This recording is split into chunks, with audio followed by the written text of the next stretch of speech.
Praise the lord. ఈరోజు దేవుని వాగ్దానము, నిన్ను తనకి స్వకీయ జనముగా ఏర్పరచుకునేను. హల్లెలూయా. దేవుడు మిమ్మల్ని ఏర్పరచుకున్నాడు. You are chosen by God.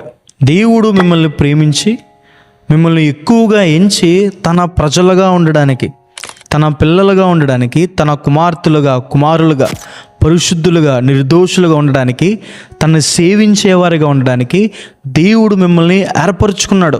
మనుషులు డబ్బు లేదని పక్కన పెట్టేస్తుంటే, చదువు లేదని పక్కన పెట్టేస్తే, రూపం బాలేదని పక్కన పెట్టేస్తే, బలం లేదని పక్కన పెట్టేస్తే, వేరే కారణాలు బట్టి మనుషులు తృణీకరించిన దేవుడు మాత్రం మిమ్మల్ని ఏర్పరచుకున్నాడని, దేవుడు మిమ్మల్ని ఎక్కువగా ఎంచాడని, దేవుడు తాను ఏర్పరచుకున్న వారిని ఫలింపచేస్తాడని, తాను ఏర్పరచుకున్న అహరోను కర్ర ఎలాగైతే చిగురించిందో మన జీవితాల్లో కూడా అన్ని విషయాల్లో దేవుడు మనల్ని ఫలింపచేస్తాడని, దేవుడు తాను ఏర్పరచుకున్న వారిని కాపు కాస్తాడని, దేవుడు వారికి అగ్ని ప్రాకారంగా ఉంటారు, దేవుని అగ్ని రథాలు వారికి తోడుగా ఉంటాయి, దేవుని దూతలు వారి కాపుదలుగా ఉంటారు, దేవుడు తాను ఏర్పరచుకున్న వారికి తోడుగా ఉంటారని, దేవుడు తాను ఏర్పరచుకున్న వారికి సహాయం చేస్తారని, దేవుడు తన మందిరంలో ఉండడానికి ఏర్పరచుకున్న వారిని దేవుడు తన మందిరంలోని మేలుల చేత తృప్తిపరుస్తారని, ఆయన మందిరంలో ఆయన్ని సేవించడానికి ఏర్పరచుకున్న మిమ్మల్ని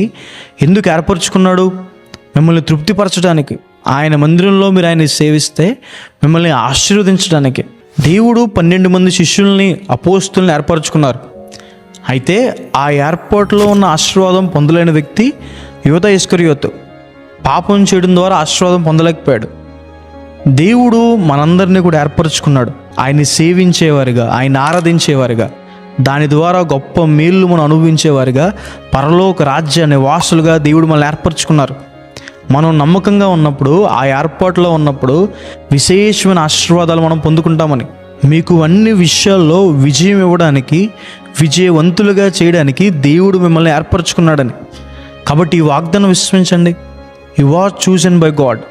మనుష్యులు మిమ్మల్ని పక్కన పెట్టేసిన, మనుష్యులు మిమ్మల్ని బలహీనలుగా చూసిన, ధనం లేని వారిగా చూసిన, దేవుడు మాత్రం మిమ్మల్ని ఏర్పరచుకున్నాడు. మిమ్మల్ని ఎక్కువగా ఎంచి తన ప్రజలుగా ఉండడానికి ఏర్పరచుకున్నాడు. దేవుని దగ్గర నమ్మకంగా ఉండండి.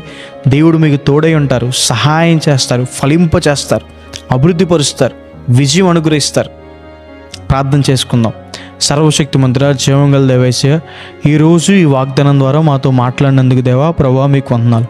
మమ్మల్ని ఏర్పరచుకున్నందుకు దేవా మీకు వందనాలు. మీ ఏర్పాట్లో మమ్మల్ని ఉంచినందుకు దేవా మీకు వందనాలు. ఏసయ్య, మీరు ఏర్పరచుకున్న వారిని ప్రభా ఫలింప చేస్తానని సెలవిచ్చినందుకు మీకు వందనాలు. మీరు ఏర్పరచుకున్న వారికి ప్రభా తోడైంటానని సెలవిచ్చినందుకు ప్రభా, సహాయం చేస్తానని సెలవిచ్చినందుకు, కాపాడుతానని సెలవిచ్చినందుకు ప్రభా, విజయం ఇస్తానని సెలవిచ్చినందుకు మీకు వందనాలు. ప్రభా, నీ ప్రజలుగా, పరిశుద్ధులుగా, నిర్దోషులుగా, మీ కుమార్తెలుగా ఉండడానికి మమ్మల్ని ఏర్పరచుకున్నందుకు మీకు వందనాలు. ప్రియులు ఎంతమంది అయితే మీ ఏర్పాట్లో ఉన్నారో వారందరినీ దీవించి ఆశ్రయించండి. గొప్ప కార్యాలు వారి పట్ల చేయండి ప్రభా. యేసయ్య, ప్రతి సాతాను పన్నాగాల్ని వారి ఎదుటి నుంచి లయపరచండి. దీవెనలు కుమ్మరించమని, సహాయం చేయమని యేసు నామమున వేడుకుంటున్నాను తండ్రి. Amen. God bless you. God bless India.